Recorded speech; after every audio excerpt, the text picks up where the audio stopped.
The silence was deafening. Stretching as far as the eye could see, thousands of German soldiers stood in formation on the frozen Russian steppe, their breath forming clouds in the bitter January air. Just days before, they had been part of Hitler's vaunted Sixth Army, the pride of the Wehrmacht. Now, hollow-eyed and starving, they waited to be processed as prisoners of war. It was February 2, 1943, and the Battle of Stalingrad had just ended.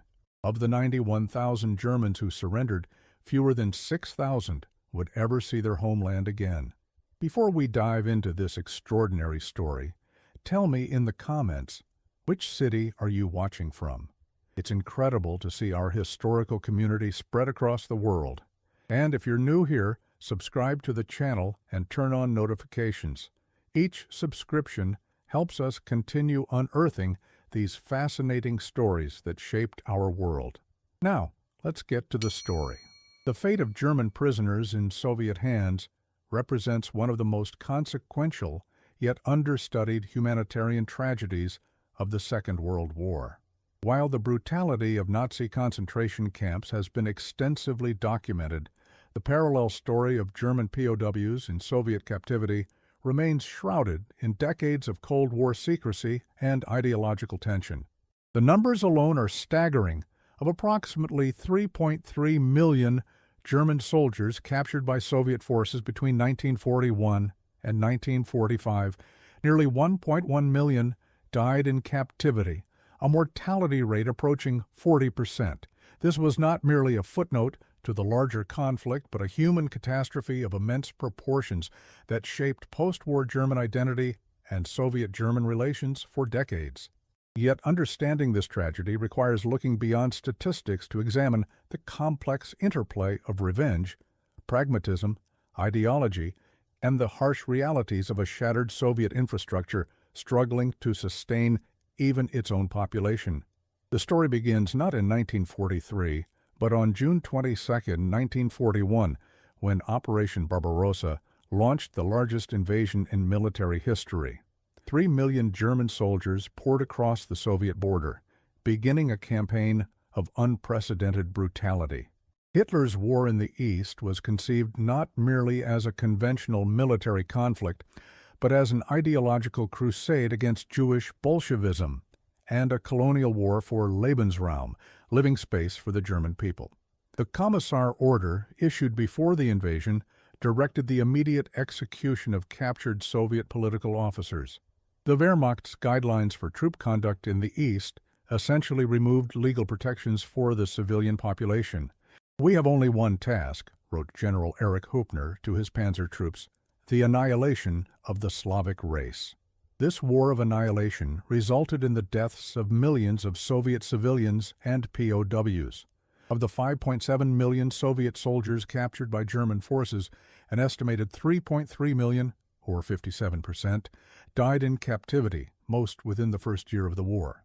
Soviet prisoners were often left to starve in open-air camps, denied medical care, and subjected to forced labor in violation of international law. Captain Wilhelm Hosenfeld, a German officer later recognized for helping to save Polish Jews, including pianist Władysław Szpilman, wrote in his diary, "We have brought so much suffering to this land. The prisoners of war are dying by the thousands. We will pay dearly for this someday." His prophecy would prove grimly accurate. The Soviet soldier Ivan Konovalov, who survived German captivity, later testified, "They treated us worse than animals. We slept in the mud, ate grass, and watched our comrades die every day. I promised myself that if I survived, I would never forget." This sentiment, multiplied across millions of Soviet citizens, formed the psychological backdrop against which German prisoners would later be judged. By early 1943, the tide of war had begun to turn. The decisive Soviet victory at Stalingrad marked the first mass surrender of German forces. Field Marshal Friedrich Paulus, against Hitler's explicit orders, surrendered what remained of the once mighty Sixth Army. The capitulation shocked the German public, which had been fed a steady diet of propaganda about invincible German forces.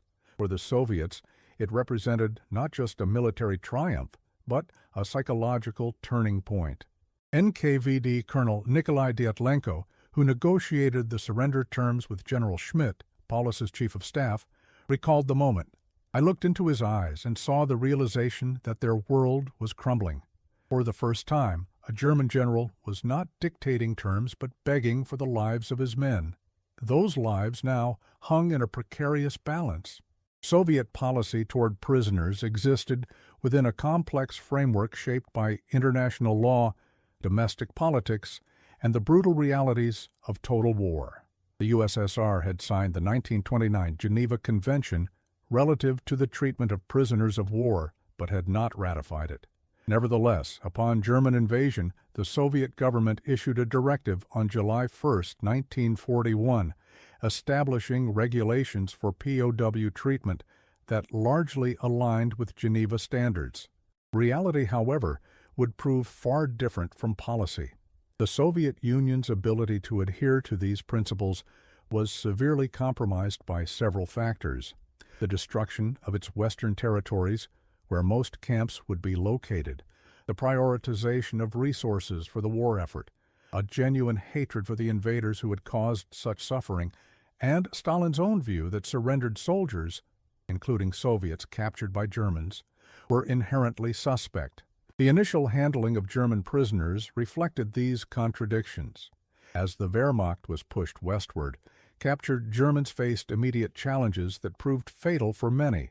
The Soviet transportation infrastructure, already strained by war demands, struggled to move prisoners from the front lines to established camps. Prisoners often traveled in unheated railroad cars during the Russian winter. Many died before reaching their destinations. Major Heinrich Rühl, captured near Minsk in 1944, later described his transport east. "We were packed 80 men to a cattle car, no food for 3 days. When we reached our destination and the doors opened, 12 men in our car had died standing up. There was no room to fall." The majority of German POWs were initially held in frontline transit camps called Frontovai Priemny Punkty, FPPs, before being transferred to permanent camps further east. Conditions in these transit facilities were particularly dire. Lacking proper shelter, sanitation, and food supplies, they became breeding grounds for typhus, dysentery, and other diseases that ravaged the malnourished prisoners.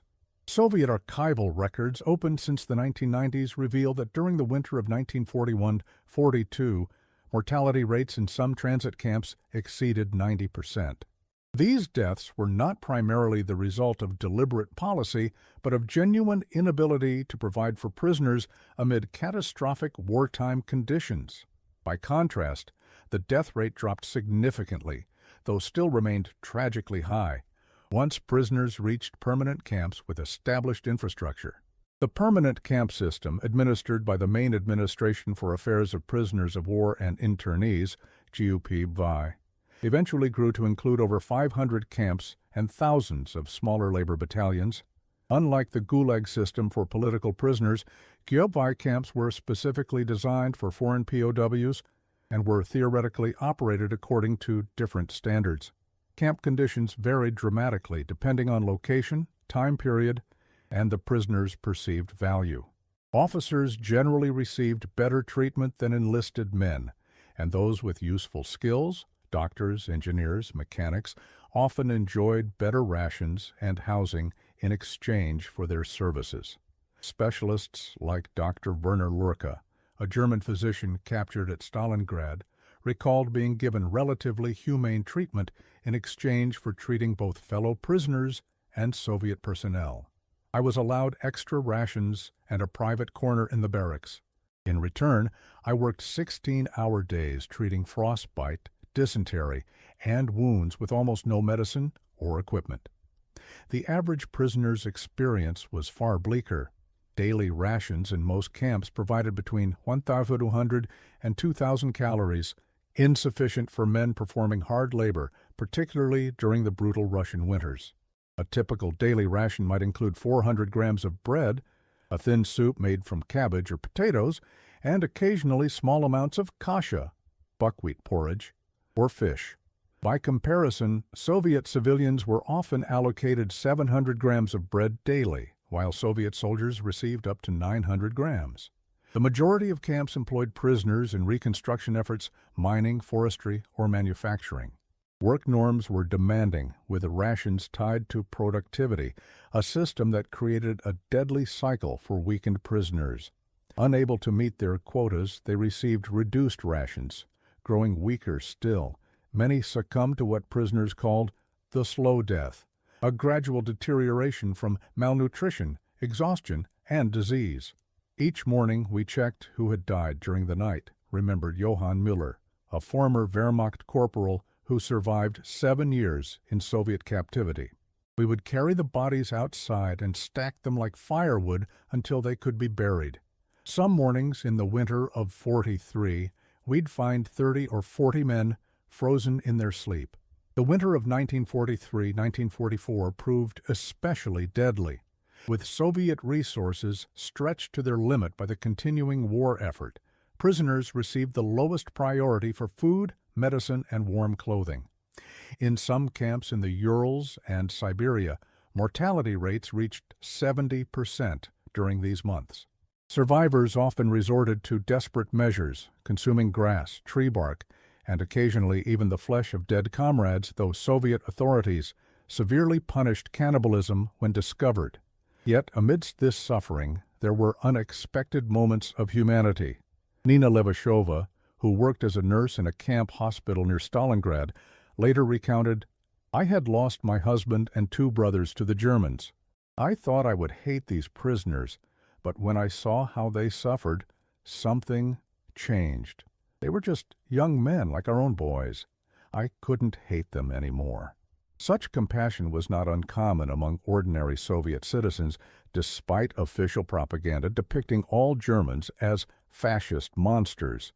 In numerous documented cases, Russian civilians, often women, secretly provided food to starving prisoners, sometimes at great personal risk. For the prisoners, survival required adaptation.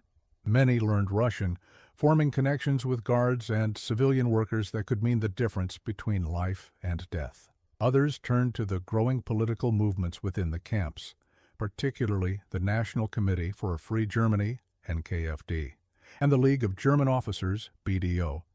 Anti-Nazi organizations formed with Soviet backing. These groups offered improved conditions and potential early repatriation in exchange for political cooperation. For some prisoners, like Lieutenant Thomas Hartmann, the choice was pragmatic. "I never became a communist. I simply wanted to survive. If declaring Hitler a criminal helped me get an extra bowl of soup, why would I refuse?" Others underwent genuine political conversions, believing that Germany's salvation lay in embracing Soviet socialism. By late 1944, as Soviet victory appeared increasingly certain, conditions in many camps began to improve. The Soviet leadership recognized that surviving prisoners would play important roles in post-war Germany and began implementing more sophisticated political re-education programs. The mortality rate decreased significantly, though it remained higher than in Western Allied camps. The end of the war in Europe on May 8, 1945, brought no immediate relief for German prisoners. While American and British POWs were quickly repatriated, German soldiers in Soviet hands faced an uncertain future. Millions of additional prisoners had been captured during the Red Army's final offensive into Germany, bringing the total number of German POWs in Soviet custody to approximately 3.3 million. On June 4, 1945, the Soviet government announced that the repatriation of German prisoners would begin, but the process would be gradual and tied to Germany's fulfillment of reparation obligations. In reality, prisoners had become an essential labor force for Soviet reconstruction efforts. With much of European Russia devastated by war and millions of Soviet citizens dead, German POWs represented a critical workforce for rebuilding the country's shattered infrastructure. The Soviet leadership, particularly Lavrenti Beria, head of the NKVD, recognized this value. In a memorandum to Stalin dated August 1945, he wrote, "The German prisoners currently constitute 40% of our construction labor force in the western regions. Their premature repatriation would seriously impede reconstruction efforts. Stalin approved the continued detention of most prisoners, with priority release only for those deemed politically reliable or too ill to work effectively. For the prisoners who had survived the war years, this indefinite extension of their captivity came as a crushing blow. Many had sustained themselves with the hope of swift return to their families once fighting ended. Now they faced the prospect of years of continued hard labor in a foreign land whose population had ample reason to despise them. Wilhelm Schröder, a tank commander captured in East Prussia in January 1945, wrote in a secretly kept diary, "Today marks 1 year since Germany's surrender. We expected to be home by now. Instead, the Russians tell us we are needed for reconstruction duty. My wife and children don't even know if I'm alive. How many more years must we pay for Hitler's madness?" The question of when or if they would return home haunted the prisoners. Soviet authorities deliberately kept repatriation policies ambiguous, using the promise of return as a motivational tool to maintain productivity and political compliance. Prisoners were classified into categories based on their military rank, political reliability, work performance, and health status, with repatriation priority assigned accordingly. The first significant repatriation began in 1946, with approximately 600,000 prisoners deemed unfit for work due to illness or injury returned to Germany. This group included the most seriously ill, many of whom died shortly after reaching home. Their physical condition shocked Germans in both occupation zones and provided the first concrete evidence of conditions in Soviet captivity. Dr. Helmut Gollwitzer, a German physician who treated returned prisoners in Berlin, wrote, "These men were living skeletons. Most weighed less than 45 kilograms, 99 pounds, suffered from multiple vitamin deficiencies, and showed signs of long-term frostbite damage. Many had untreated wounds or poorly healed fractures. Their psychological state was often worse than their physical condition." For those who remained in Soviet captivity, 1947 brought significant changes. Stalin ordered the consolidation of the camp system, with prisoners increasingly concentrated in larger facilities with better oversight and generally improved conditions. Food rations increased, political indoctrination intensified, and skilled prisoners were increasingly assigned to specialized projects rather than general labor. By this time, German POWs had become integral to the Soviet economy, contributing to the construction of major infrastructure projects, including the Volga-Don Canal, hydroelectric dams, industrial complexes in the Urals, and the reconstruction of war-damaged cities like Stalingrad, Minsk, and Kiev. Specialized teams of German architects, engineers, and skilled craftsmen worked on prestigious projects, including Moscow's Stalinist skyscrapers and the reconstruction of cultural landmarks. One such prisoner was architect Kurt Liebknecht, nephew of German communist leader Karl Liebknecht, who designed several important buildings in post-war Stalingrad. Despite his communist family connections, he remained a prisoner until 1950, though with privileges far beyond those of ordinary POWs. "I lived a strange dual existence," he later recalled. "I attended planning meetings with Soviet officials as a respected professional, then returned to the camp each night as a prisoner." For the majority of prisoners engaged in heavy labor, life remained harsh but was gradually improving. By 1948, the overall mortality rate had fallen to less than 5% annually. Prisoners were now permitted to receive mail from home, though heavily censored, and in some cases, small care packages. This contact with families provided crucial psychological support and often concrete information about the division of Germany into occupation zones. As Cold War tensions intensified, the fate of German prisoners became a significant political issue. West German Chancellor Konrad Adenauer made the return of remaining POWs a central demand in any normalization of relations with the Soviet Union. East German authorities, under Soviet direction, attempted to use the prisoner issue to gain legitimacy, claiming credit whenever groups were repatriated to the German Democratic Republic. By 1949, approximately 1.5 million German prisoners had been returned, leaving some 600,000 still in Soviet hands. Among those still detained were prisoners convicted of war crimes by Soviet military tribunals, often in hasty proceedings with minimal evidence. These war criminals faced sentences ranging from 10 to 25 years in Soviet labor camps.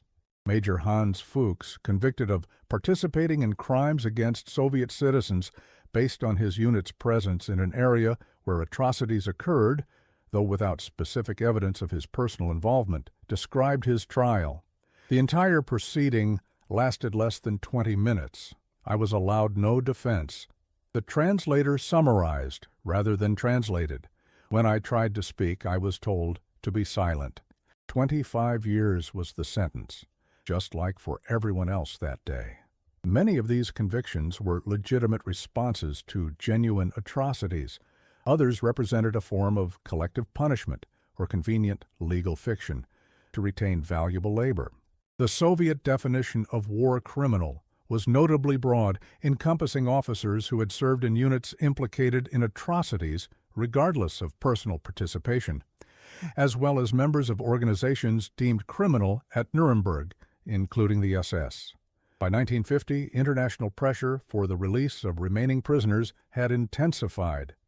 The establishment of diplomatic relations with both German states created additional leverage.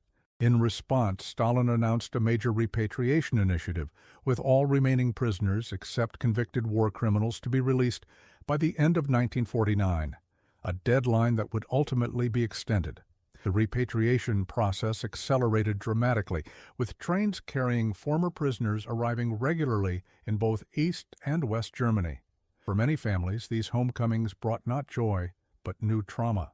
Men returned fundamentally changed by their experiences, physically diminished, psychologically scarred, and often struggling to reintegrate into civilian life. Erika Weinert, whose husband returned to Frankfurt after 6 years in captivity, later wrote, "The man who came home was not the man who left.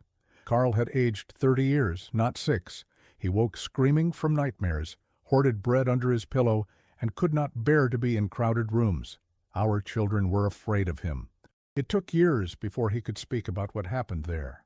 The final major release of German POWs occurred following Stalin's death in March 1953.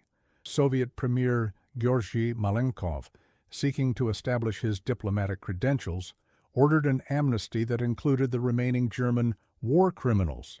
By the end of 1956, all but a few hundred Germans had been repatriated. The last officially acknowledged German prisoner, a convicted war criminal named Heinz Kuhnemann, was released in 1955. However, rumors persisted of Germans still held in remote regions of Siberia, claims that were never conclusively proven or disproven. What can be proven through Soviet records opened since 1991 is the final accounting.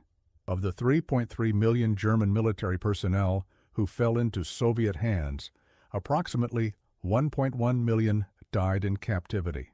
The causes included malnutrition, disease, exposure, exhaustion from forced labor, and in some cases, outright execution or lethal mistreatment. The highest death rates occurred in 1941-1943, when wartime conditions were at their worst, while later captures had significantly higher survival rates. For those who survived and returned, the physical ordeal of captivity was often matched by a psychological burden that would last a lifetime. Unlike returning veterans from Western captivity, former prisoners of the Soviets faced unique challenges reintegrating into post-war German society. In West Germany, they encountered suspicion due to fears of communist indoctrination. In East Germany, they were expected to embrace the socialist system their captors had championed. In both states, their suffering was politically inconvenient, either undermining relations with the new Soviet ally in the East or complicating the narrative of exclusive Nazi guilt in the West.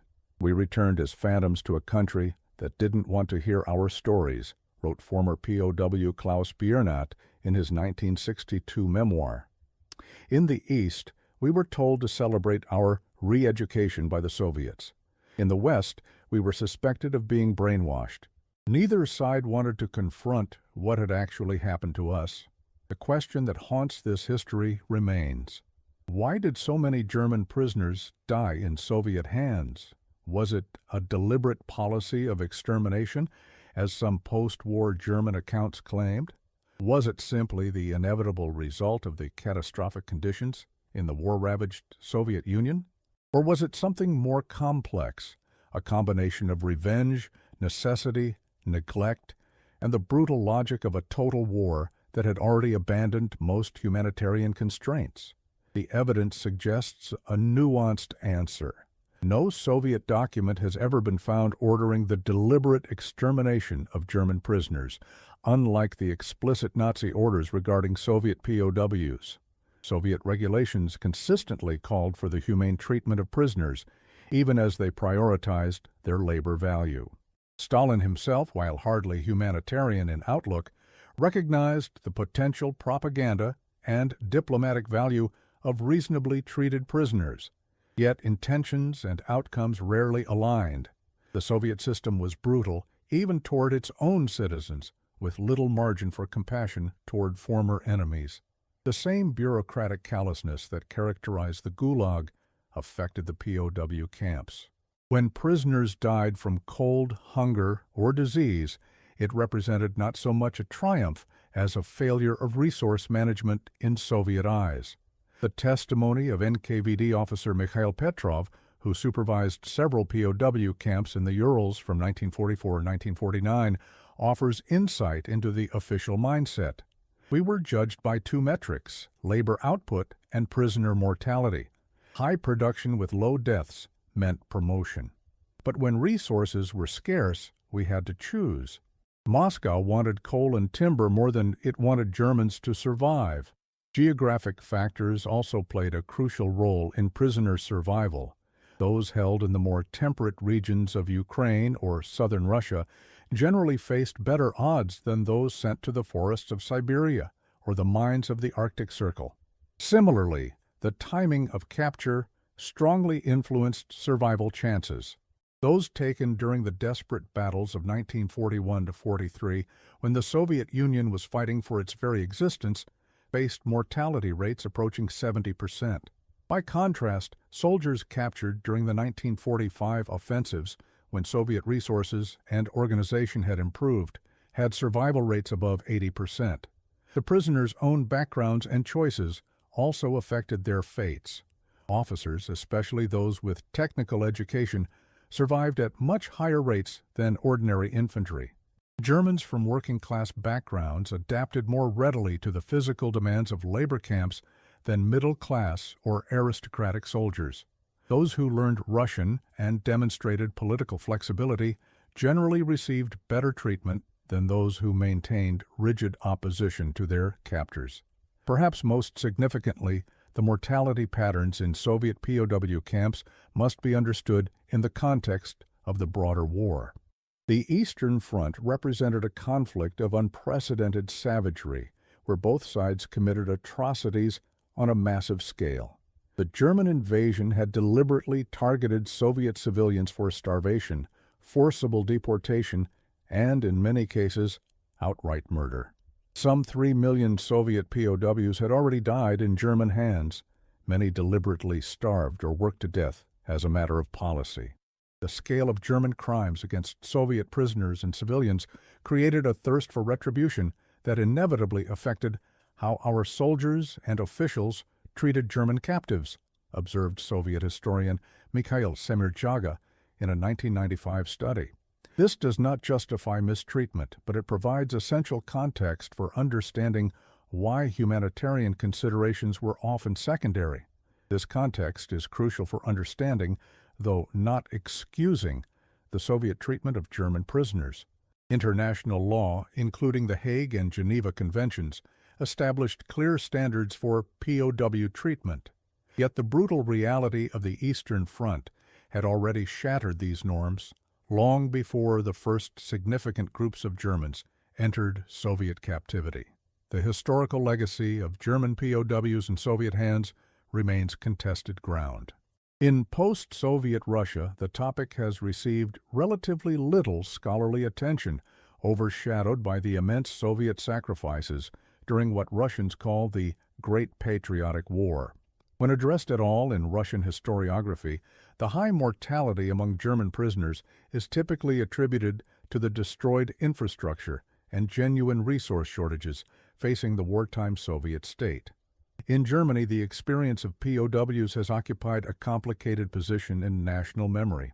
During the Cold War, West German accounts often emphasized Soviet brutality while minimizing the context of German aggression. East German official history largely avoided the topic, focusing instead on anti-fascist Germans who embraced communism in captivity. Since reunification, German scholarship has generally adopted a more balanced approach, acknowledging both the genuine suffering of the prisoners and the context of Nazi aggression that preceded it. For the dwindling number of surviving former prisoners, now in their late 90s or older, such historical debates often seem abstract compared to their lived experiences. Karl-Heinz Weber, captured at Stalingrad at age 19 and released in 1950, reflected in a 2005 interview. Historians argue about whether our treatment was justified or who was most to blame. For those of us who lived through it, such questions mean little. We were young men caught in forces beyond our control. Most of my friends died there. I lived.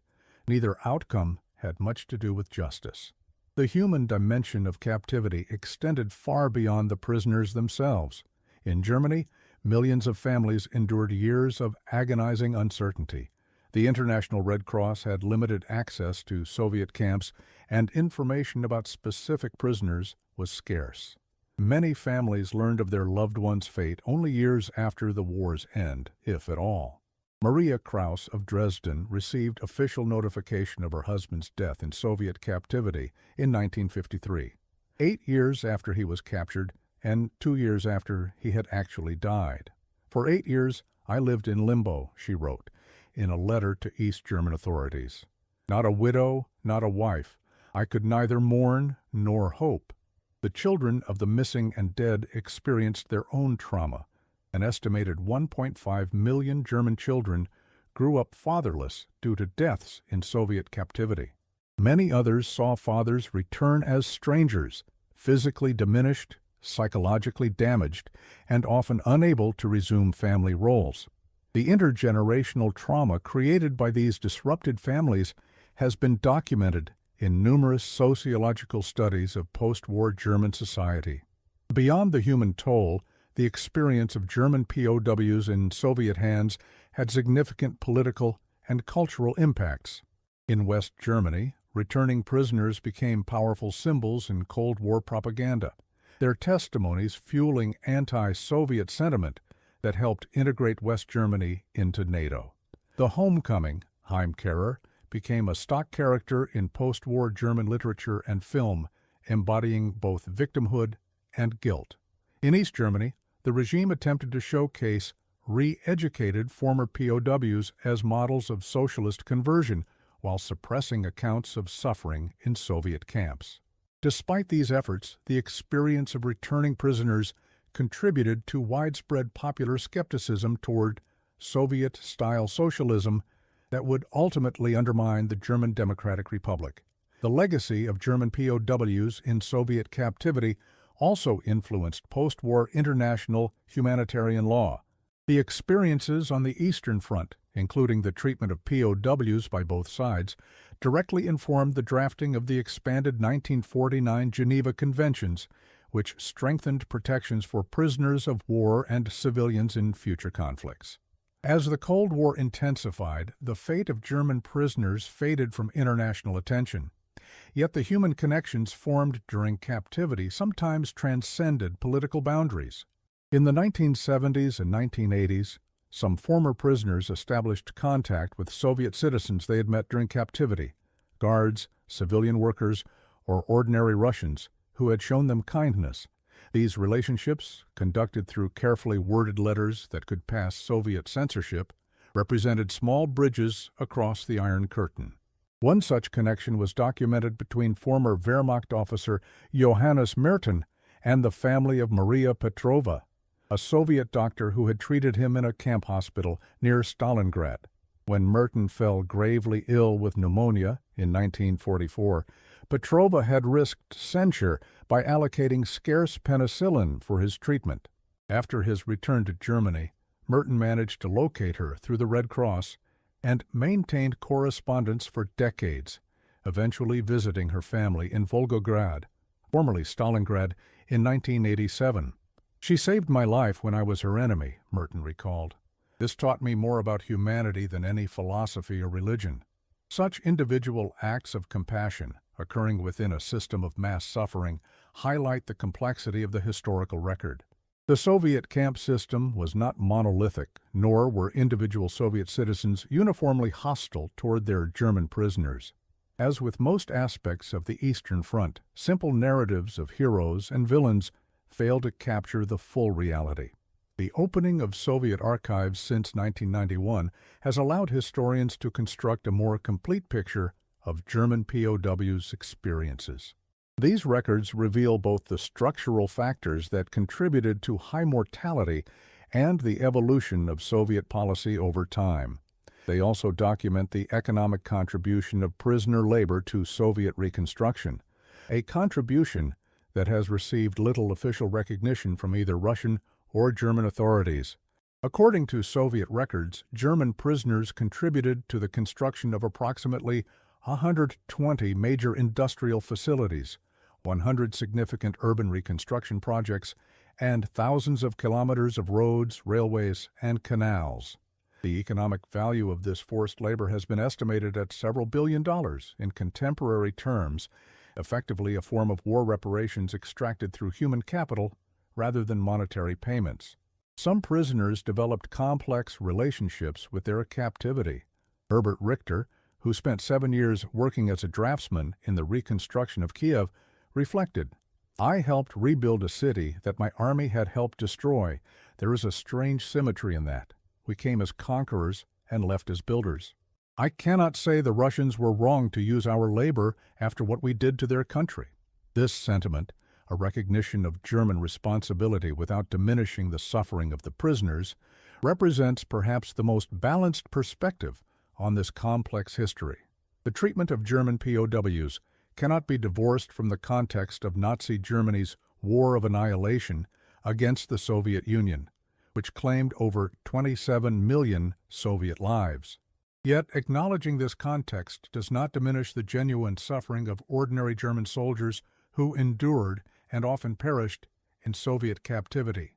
The experiences of these prisoners also challenges simplistic notions of collective guilt. While some prisoners had participated in war crimes, many others were conscripts caught in a conflict not of their making.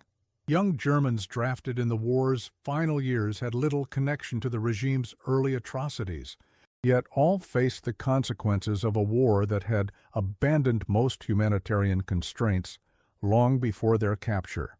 Werner Ratze, drafted at age 17 in January 1945 and captured just weeks later, spent 5 years in Soviet captivity despite having served only 23 days in the Wehrmacht. "I paid for crimes I had no part in," he later wrote. Yet how could the Russians distinguish between those who had burned their villages and those who had just arrived at the front? In their eyes, we all wore the same uniform. The competing narratives surrounding German POWs reflect broader questions about victimhood and responsibility in World War II.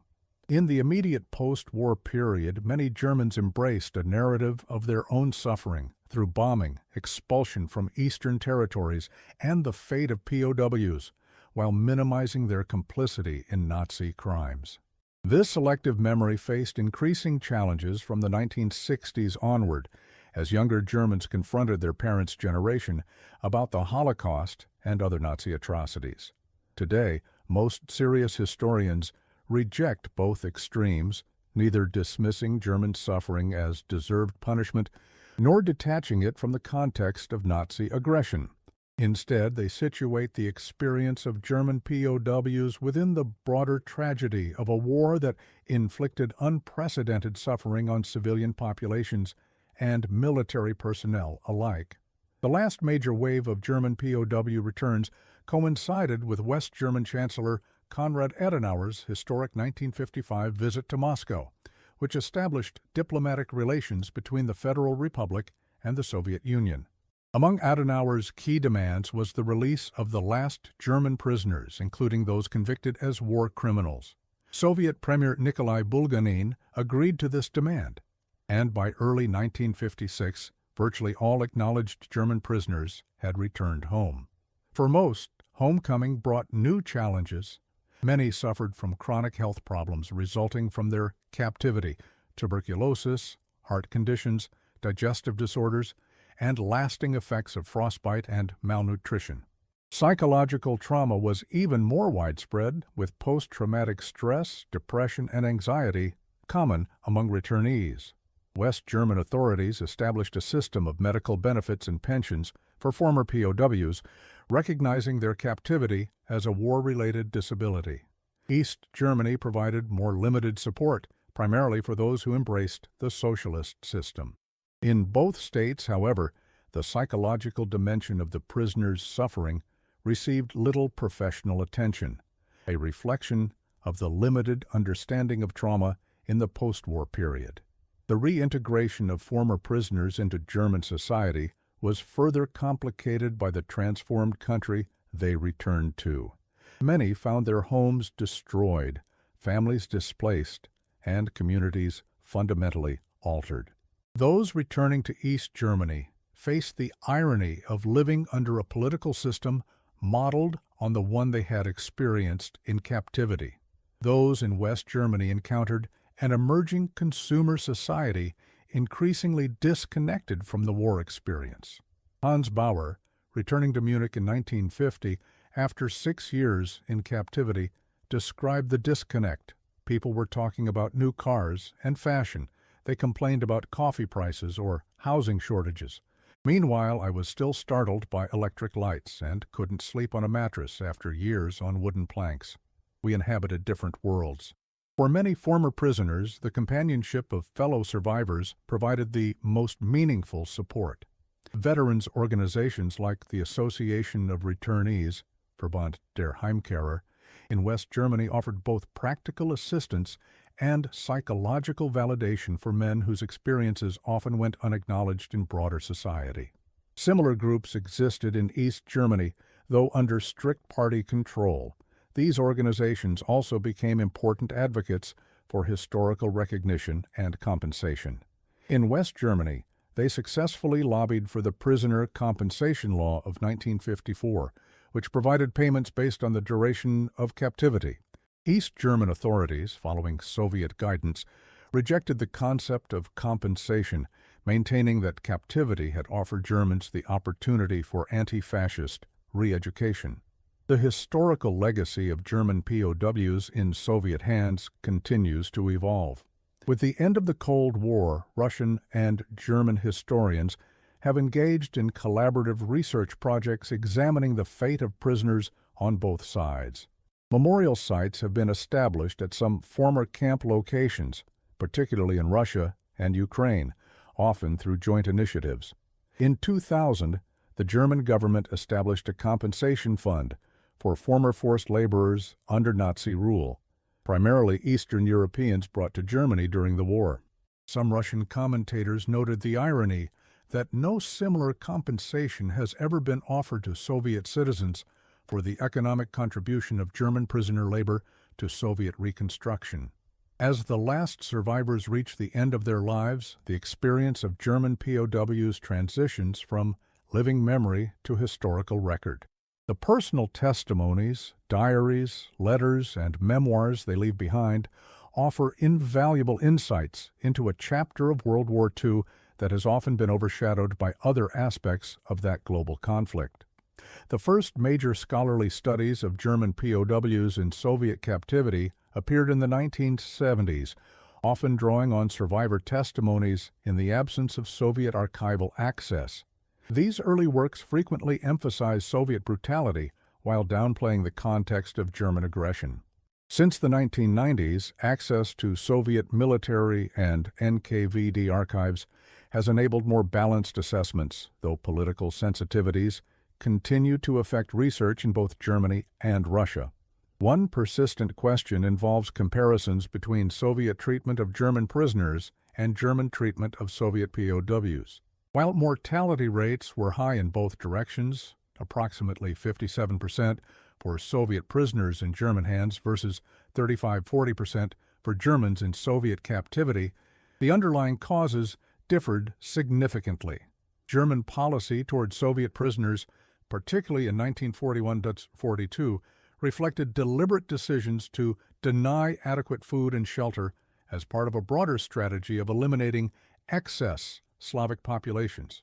Soviet treatment of German prisoners, while often brutal and neglectful, generally aimed to preserve prisoners as a labor resource rather than eliminate them. The distinction is important, but offers little comfort to those who suffered and died in captivity on either side.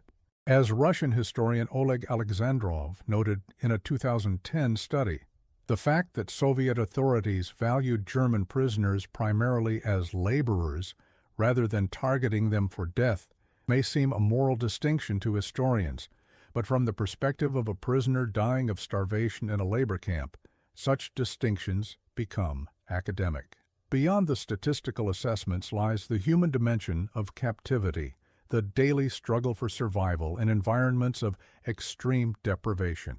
Survivor accounts describe elaborate systems of informal exchange that developed within the camps, where cigarettes, bread rations, and small personal items became currency in a prisoner economy. Those with specialized skills, doctors, craftsmen, translators, could trade their services for additional food or better work assignments. Others relied on connections with guards or civilian workers, relationships that sometimes transcended the formal captor-prisoner dynamic.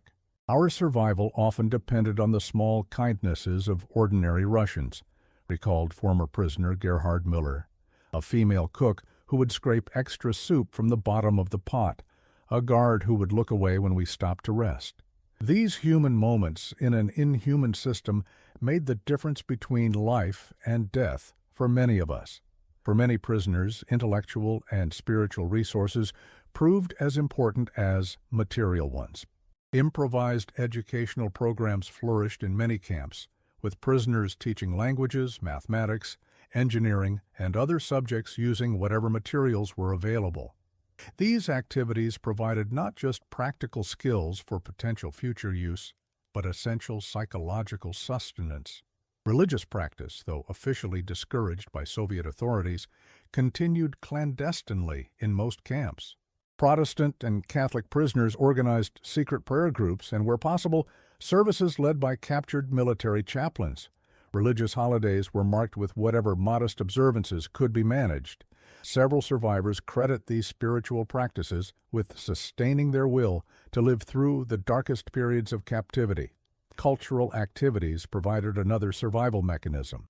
Prisoners organized theatrical performances, musical groups, and literary readings using self-made instruments and hand-copied texts. Camp authorities often tolerated or even encouraged such activities, recognizing their value in maintaining prisoner morale and potentially as vehicles for political education. The National Committee for a Free Germany sponsored cultural programs with an anti-fascist orientation, including performances of works by German authors banned under the Nazi regime. The physical environment of captivity varied dramatically depending on location and time period. Early transit camps often consisted of little more than barbed wire enclosures in open fields, offering minimal protection from the elements. Permanent camps typically featured barrack-style wooden buildings housing 100 to 200 prisoners each, with triple-tiered bunks and minimal heating from small wood stoves.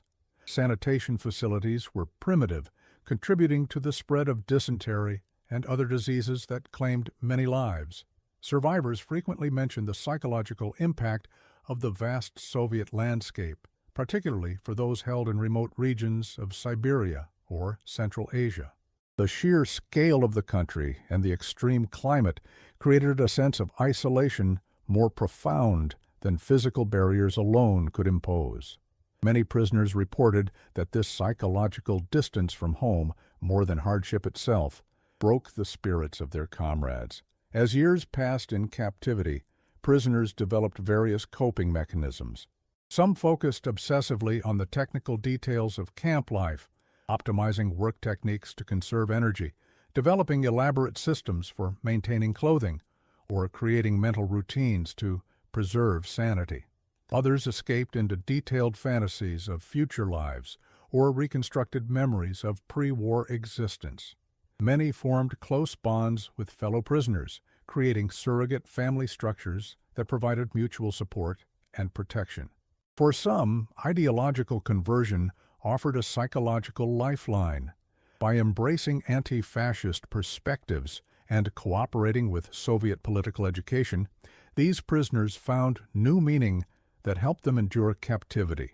While Soviet authorities presented such conversions as evidence of successful re-education, the reality was often more pragmatic, a survival strategy rather than genuine political transformation.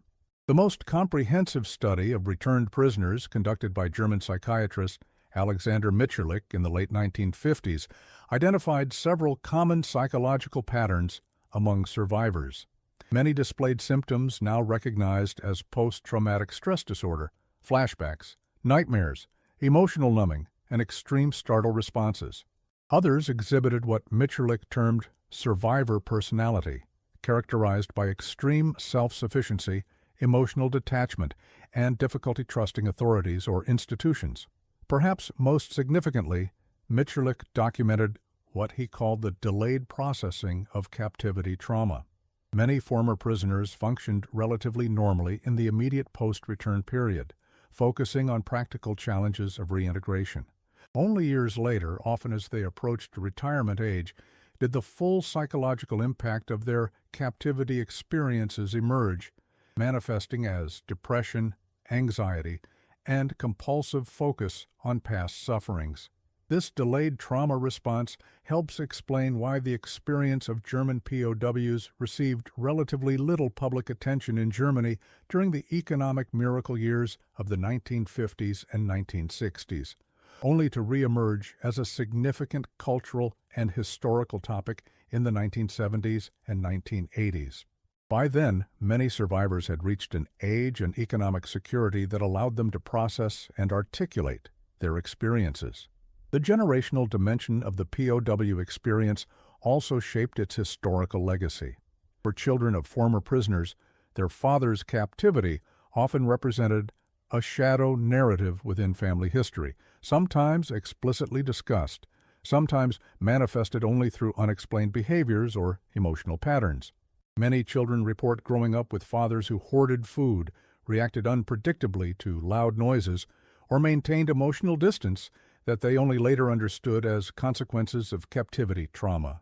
Erika Lehman, whose father returned from 7 years in Soviet camps when she was 9 years old, recalled, "He was a stranger who expected immediate obedience. He would save tiny scraps of food that we would throw away. He couldn't sleep if the house was completely quiet. He needed the radio playing softly. We never understood why until he finally began talking about Russia when I was an adult." This intergenerational impact extended beyond individual families to shape broader societal attitudes. The children of the captivity generation came of age during the student movements of the late 1960s, when many young Germans began questioning their parents' wartime experiences and complicity with Nazism. For some, their fathers' POW stories complicated these reckonings, introducing elements of German suffering into narratives otherwise focused on German guilt. Historical understanding of German POWs in Soviet hands continues to evolve as new sources become available and as shifting political contexts allow different questions to be asked. The end of the Cold War removed many ideological constraints on research, while the passing of the war generation has diminished some of the emotional intensity surrounding the topic. Contemporary historians generally agree on several key points. that the high mortality among German POWs resulted primarily from systemic factors rather than deliberate extermination policies. That conditions improved significantly after 1945 as the Soviet system's capacity to maintain prisoners increased, and that prisoner experiences varied dramatically based on capture timing, location, and individual circumstances.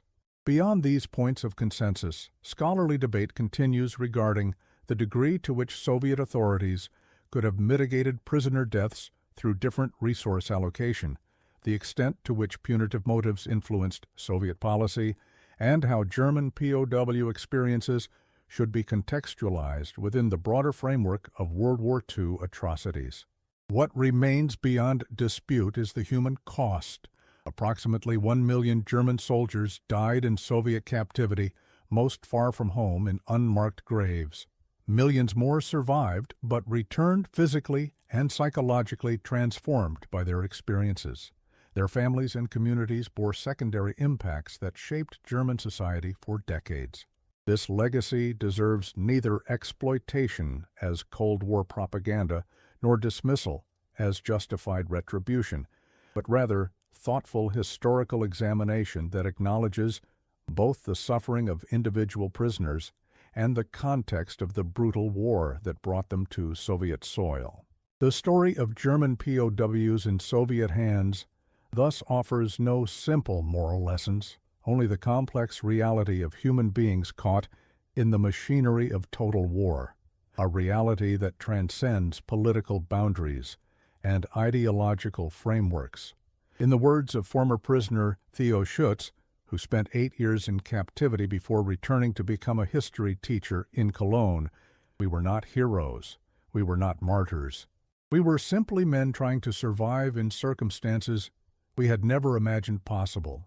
If there is a lesson in our story, perhaps it is this: war reduces even the victor to barbarism and creates suffering that outlasts the peace treaties by generations."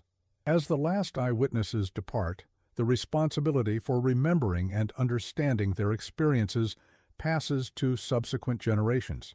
The challenge lies in maintaining the human dimension of this history, recognizing the individual suffering of prisoners while acknowledging the broader context of a war initiated by Nazi Germany that inflicted unprecedented devastation on the Soviet Union. Perhaps the most fitting memorial to those who perished in captivity lies not in monuments, but in the commitment to historical truth in all its complexity. By acknowledging both the suffering of German prisoners and the context that led to their captivity, we honor not just their memory, but the fundamental humanity that transcends national boundaries and ideological divisions, a humanity often obscured but never entirely extinguished, even in history's darkest chapters.